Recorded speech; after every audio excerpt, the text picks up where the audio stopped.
Hello friends, welcome to my YouTube channel US mentor. जैसा कि हमने प्रीवियस क्लासेस में झारखंड में जनजातीय विद्रोह को पढ़ना शुरू किया था और आज की क्लास में भी हम झारखंड में जनजातीय विद्रोह को आगे कंटिन्यू करेंगे। तो आइए वीडियो को आगे बढ़ाते हैं।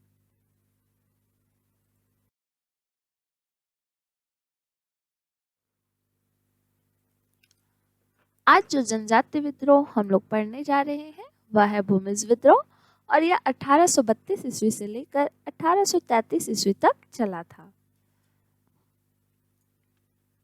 चूंकि भूमिजों द्वारा जंगल महल के क्षेत्र में बहुत ही ज्यादा लूटपाट किया जाता था, इसी कारण से अंग्रेजों ने उन्हें चुआड़ नाम दिया।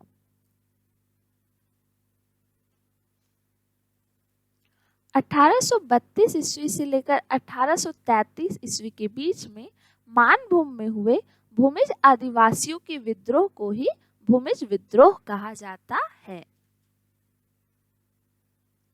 इस विद्रोह का जो नेतृत्व कर रहे थे वह बड़ा भूम या वीरभूम की जागीर के जो दावेदार थे गंगा नारायण, उन्होंने इस विद्रोह का नेतृत्व किया था।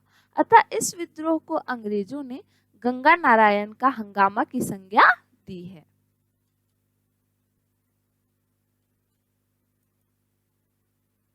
यह जो विद्रोह था यह बड़ा भूम राजा एवं उसके दीवान के खिलाफ, कंपनी पुलिस अधिकारियों के खिलाफ, नमक दारोगा और मुंसिफों के खिलाफ तथा अन्य दीकुओं के खिलाफ था।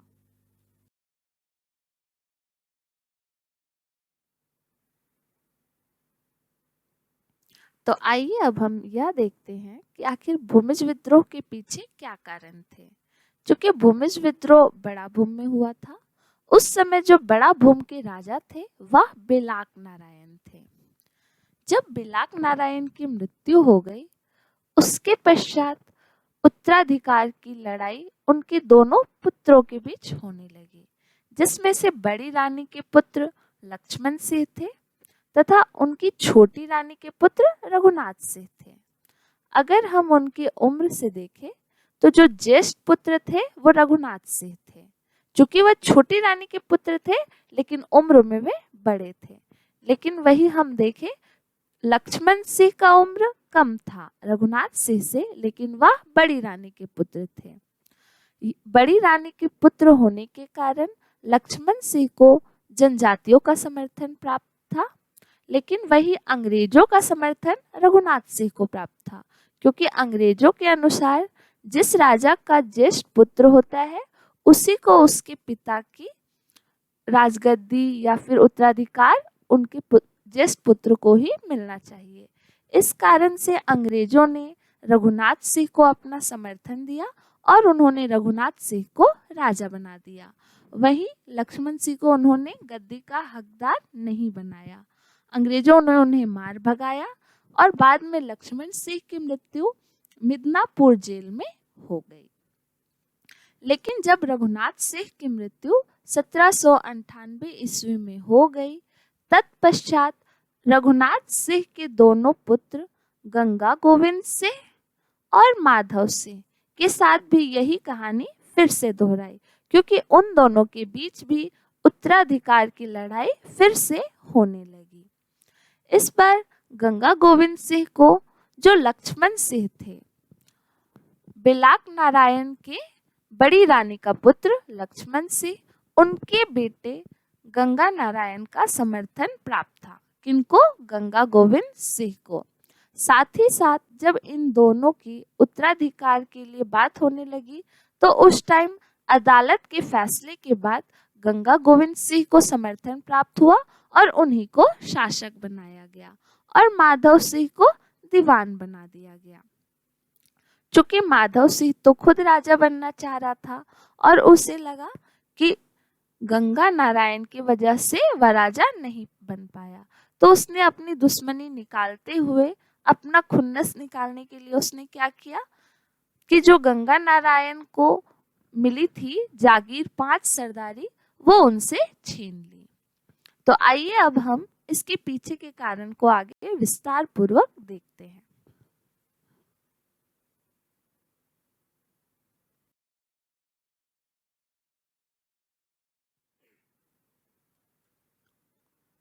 बड़ा भूम के राजा बिलाट नारायण की मृत्यु के बाद उनके दोनों पुत्र रघुनाथ सिंह और लक्ष्मण सिंह के बीच उत्तराधिकार की लड़ाई हुई। जनजातीय परंपरा के अनुसार गद्दी के जो वास्तविक हकदार थे वह लक्ष्मण सिंह थे, क्योंकि वह बड़ी रानी के पुत्र थे, जबकि रघुनाथ सिंह उम्र में लक्ष्मण सिंह से बड़ा था। इसलिए कंपनी सरकार ने रघुनाथ सिंह का पक्ष लिया, क्योंकि कंपनी के कानून के अनुसार ज्येष्ठ पुत्र ही उत्तराधिकार बन सकता था। अतः कंपनी की सेना ने क्या किया, तो लक्ष्मण सिंह को मार भगाया और रघुनाथ सिंह को गद्दी पर बैठाया। बाद में लक्ष्मण सिंह को पकड़कर मिदनापुर जेल में बंद कर दिया, जहां उसकी मृत्यु हो गई। वर्ष 1798 ईस्वी में बड़ा भूम के राजा रघुनाथ सिंह की मृत्यु होने के बाद उत्तराधिकार के लिए ठीक वैसा ही लड़ाई उनके दोनों पुत्र गंगा गोविंद सिंह और माधव सिंह में चला।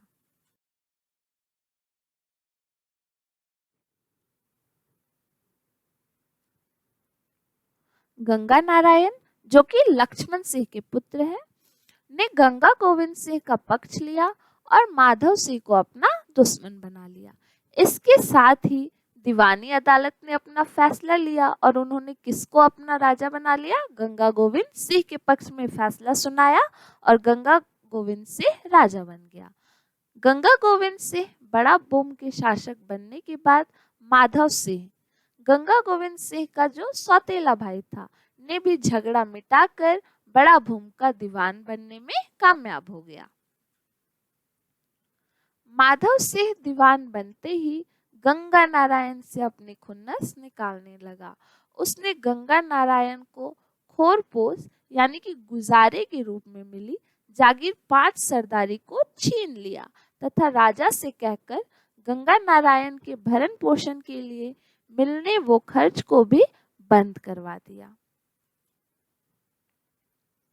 गंगा नारायण ने अपनी जागीर प्राप्ति हेतु कंपनी शासन से बार बार आग्रह किया, लेकिन हर बार उनकी बात को अनदेखा कर दिया गया। और तो और जो नवनियुक्त राजा थे गंगा गोविंद सिंह, उन्होंने भी क्या किया, जनता पर विभिन्न प्रकार के अनैतिक कर आरोपित कर दिए, जिससे जनता में उनके प्रति असंतोष फैलने लगा था।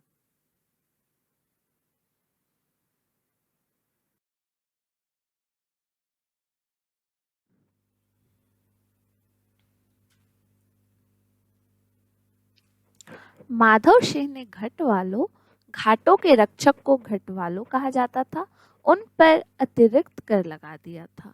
उसने सारे राज्यों में हर एक घरों पर भी टैक्स लगा रखे थे, जिसे घर टकी कहते थे। इस प्रकार जो विद्रोह का प्रमुख कारण था वह था उत्तराधिकार के नियमों की अनदेखी, जनता पर अनैतिक कर, दिकुओं द्वारा जनता का शोषण व गंगा नारायण के साथ हुआ अत्याचार। भूमिज सरदार दीवान माधव सिंह के अत्याचारों से त्रस्त थे। उन्हें गंगा नारायण जैसे योग्य नेता की जरूरत थी, इसलिए वे गंगा नारायण के साथ हो गए। आदिवासी समझते थे कि गंगा नारायण काल का अवतार है और उस पर काली की कृपा है। आदिवासियों में अत्यंत लोकप्रिय होने के कारण इस विद्रोह में गंगा नारायण को कोल विद्रोह के नेता विंद्राय मानकी का भी समर्थन प्राप्त हुआ। अब हम देखते हैं कि भूमिज विद्रोह का आरंभ कैसे हुआ, फिर उसका प्रसार कैसे हुआ और फिर किस प्रकार इस विद्रोह का दमन हुआ। गंगा नारायण ने बदला लेने के उद्देश्य से भूमिजों को संगठित किया तथा दीवान माधव सिंह की 26 अप्रैल 1832 ईस्वी को हत्या कर दी, जिसके परिणाम स्वरूप भूमिज विद्रोह का आगाज हो गया। बामनी की पहाड़ी पर घटवालों की सेना के साथ मिलकर गंगा नारायण ने तीर से मारकर माधव सिंह की हत्या कर दी थी। 1 मई 1832 ईस्वी को गंगा नारायण ने घटवालों की एक बड़ी सेना के साथ संपूर्ण राज्य पर कब्जा करने के उद्देश्य से बड़ा भूम राज्य की राजधानी बड़ा बाजार पर चढ़ाई कर दी। चढ़ाई को देख राजा गंगा गोविंद सिंह ने गंगा नारायण को 5 सरदारी जागीर वापस कर दी। इस अभियान में सूरा नायक, बूली महतो, गर्दी सरकार, जदुर भूमिज आदि गंगा नारायण के प्रमुख सहयोगी थे। 2 मई 1832 ईस्वी को गंगा नारायण ने बड़ा बाजार पर फिर चढ़ाई की और मुंसिफ की कचहरी, नमक दारोगा की कचहरी और पुलिस का थाना जला दिया।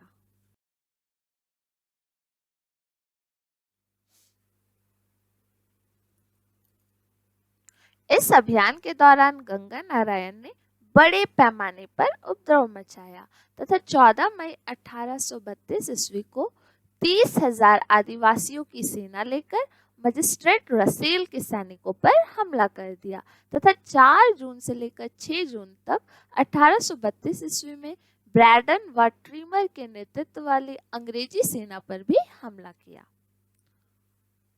इन सभी हमलों से वहां के जमींदारों और कंपनी की सेना में इतना डर फैल गया कि वे सब के सब भागकर बांकुड़ा चले गए।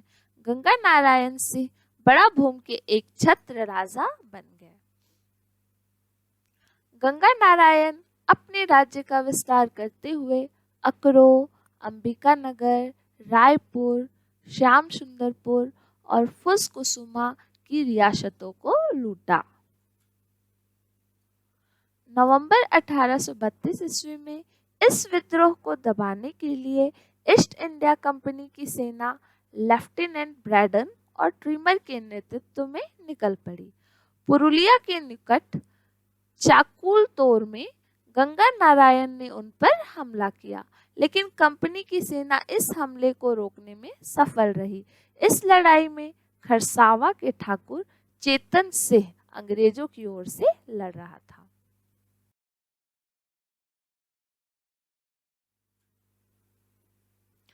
भूमिज विद्रोह के दमन का मुख्य श्रेय डेंट को जाता है।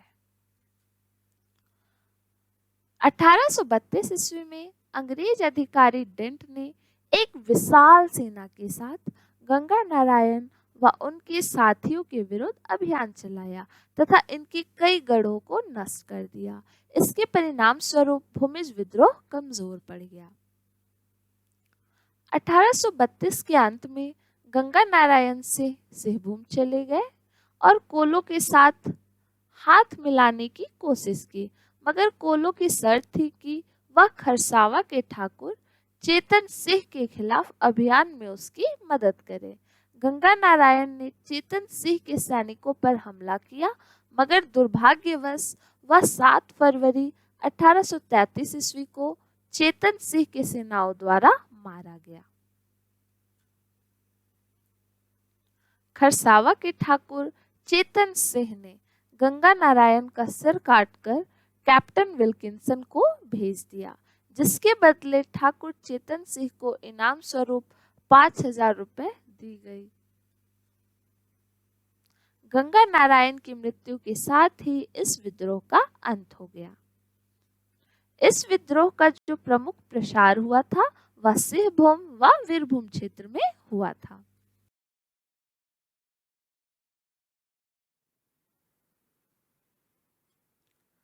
अब हम देखते हैं कि भूमिज विद्रोह का परिणाम क्या हुआ। विद्रोह के बाद जंगल महल क्षेत्र में व्यापक प्रशासनिक परिवर्तन किया गया। 1833 ईस्वी के रेगुलेशन 13 के तहत राजस्व नीति में परिवर्तन किया गया तथा जंगल महल जिला को समाप्त कर दिया गया। इस जिला के सोन पहाड़ी, शेरगढ़ और विष्णुपुर को वर्धमान का अंग बनाया गया। शेष भाग तथा मिदनापुर से अलग किए गए ढाल भूम को मिलाकर मानभूम जिला बनाया गया, जिसका मुख्यालय मान बाजार को बनाया गया। 1838 ईस्वी में मानभूम जिला का मुख्यालय मान बाजार के स्थान पर पुरुलिया को बनाया गया। इस प्रकार भूमिज विद्रोह प्रशासनिक व्यवस्था के सुधार का एक कारण बना। अंग्रेज अधिकारी जान गए थे कि आदिवासी लोगों को न्याय व्यवस्था की पारदर्शिता न मिलना और उनका किसी प्रकार का उत्पीड़न रोज नए विद्रोह को जन्म देने वाले कारण थे। प्रशासनिक व्यवस्था को गवर्नर के अधीन करके इस दिशा में सार्थक कदम उठाया गया था।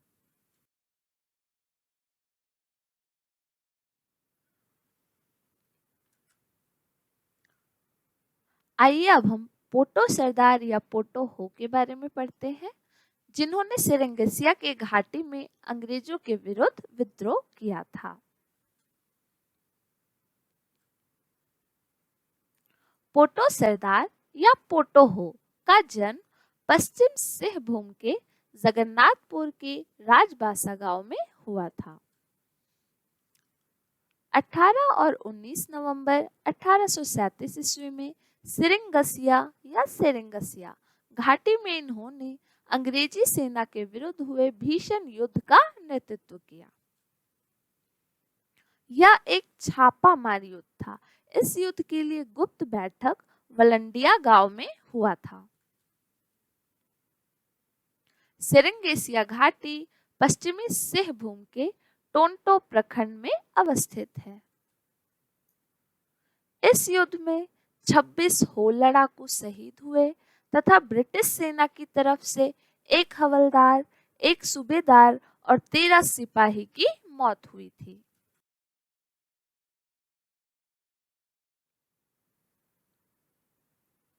इस युद्ध में अंग्रेजों की तरफ से 400 सशस्त्र सैनिक, पाइक सैनिक और घुड़सवार थे।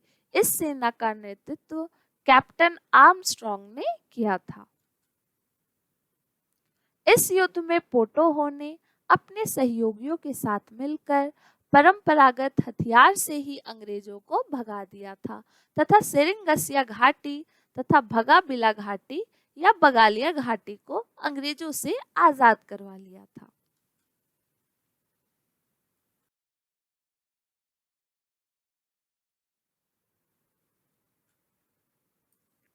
8 दिसंबर 1837 ईस्वी को पोटो हो और उसके प्रमुख सहयोगियों नारा हो, पांडुआ हो, भगुनी हो, बोड़ो हो, बड़ई हो, देवी हो के साथ गिरफ्तार कर लिया गया। इन विद्रोहियों को पकड़ने के लिए स्थानीय जमींदारों के पाइकों की मदद ली गई।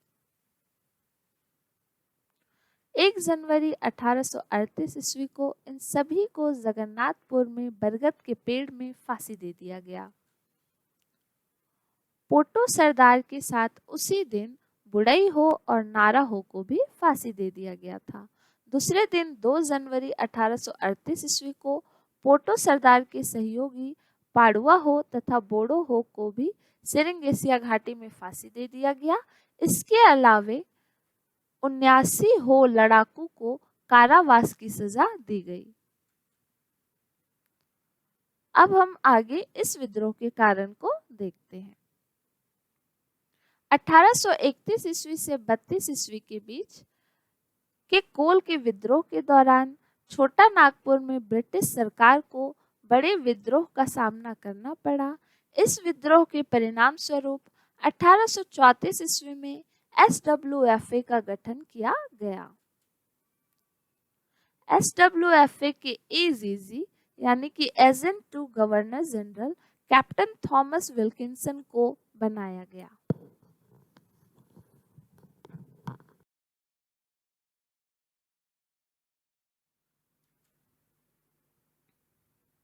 इस वजह से कोल्हान के 22 पीर के हो समाज नाराज थे। हो हमेशा से स्वतंत्र रहे थे। उसे अपने कोल्हान को SWFA, जिसका full form south western frontier agency, में मिलाना पसंद नहीं थे। हो समाज में अंग्रेजी प्रशासन हावी हो रहा था, जबकि हो समाज अपनी परंपरागत शासन व्यवस्था मुंडा मान की शासन व्यवस्था को चाहते थे। इस विद्रोह के तात्कालिक कारण किशुनपुर जेल से भाग रहे कैदियों को कठोर शारीरिक दंड देना था। अंग्रेजी सरकार के विद्रोह के कारण बहुत से हो लड़ाकू लोग किशुनपुर जेल में बंद थे। वे जब भागने के प्रयास किए तो अंग्रेजों ने काफी यातनाएं दी, जिससे कई की मौत हो गए। इस घटना के तुरंत बाद पोटो हो के नेतृत्व में उन कैदियों के रिश्तेदारों ने हथियार उठा लिया। अब हम देखते हैं कि इस विद्रोह का दमन कैसे हुआ। हो लड़ाकू द्वारा पराजित होने के बाद विल्किंसन को बहुत चिंता हुई। उसने पुनः कैप्टन आर्मस्ट्रॉन्ग और लेफ्टिनेंट सिम्पसन को आदेश दिया कि इस विद्रोह के जननायक पोटो हो को गिरफ्तार करे। इसके लिए रामगढ़ बटालियन के सैनिक का सहारा लिया गया।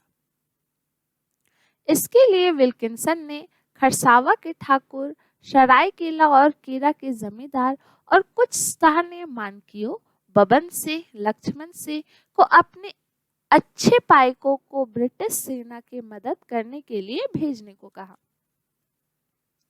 20 नवंबर 1837 ईस्वी को अंग्रेजों ने राजा बादशाह गांव पर हमला किया। पूरे गांव को आग लगा दी गई।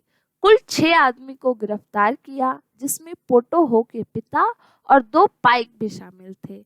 रुइया गांव और निजाम लोहवार गांव को भी जलाया गया। अंग्रेज सैनिक खड़ी फसलों में भी आग लगाते गए और मवेशियों को मारते गए।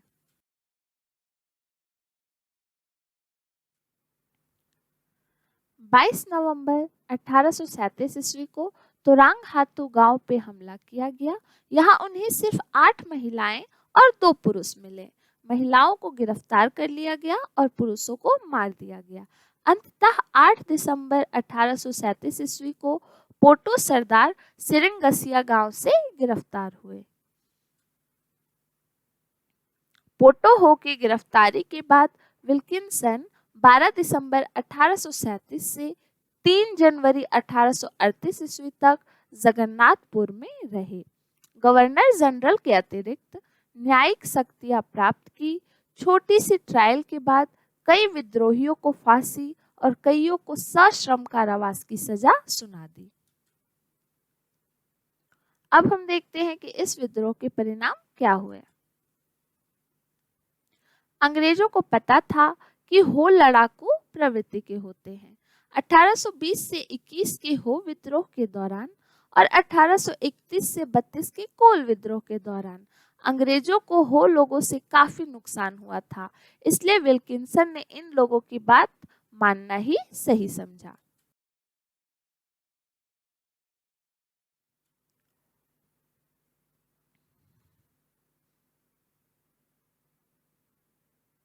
अठारह ईस्वी में सिंहभूम को SWFA से अलग कर दिया गया। हो लोगों को विशेष ध्यान रखते हुए विल्किंसन रूल लागू किया गया। हो समुदाय की विशेष शासन व्यवस्था, मुंडा मान की शासन व्यवस्था को मान्यता प्रदान की गई।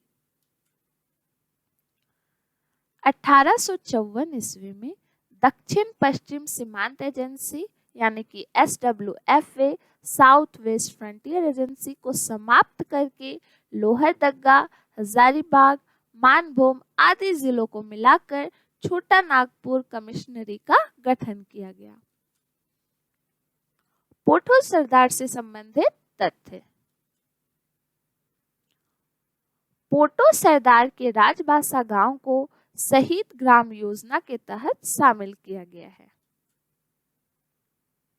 पोटो हो विद्रोह के दौरान तीर को प्रतीक चिन्ह बनाया गया था। तीर को हो गांव में शौर्य के रूप में घुमाकर लोगों से समर्थन हासिल किया था। यह तीर मंगी नायक ने पोटो सरदार को दिया था। पोटो हो ने लोगों को विद्रोह में जोड़ने के लिए धर्म का भी सहारा लिया था।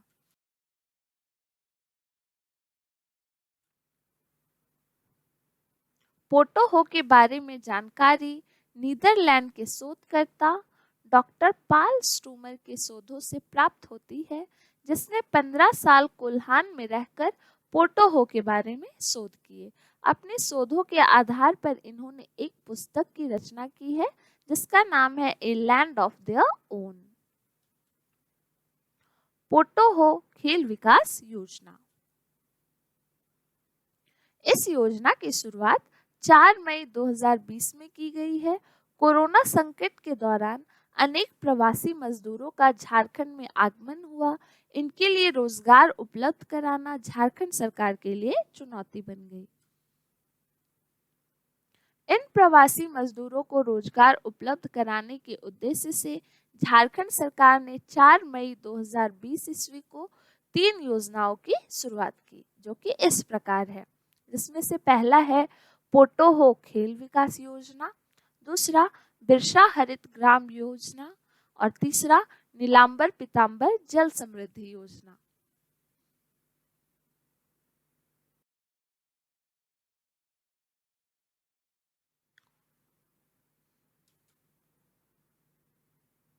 पोटोहो खेल विकास योजना के तहत प्रत्येक पंचायत में एक खेल मैदान बनाने का निर्णय लिया गया है।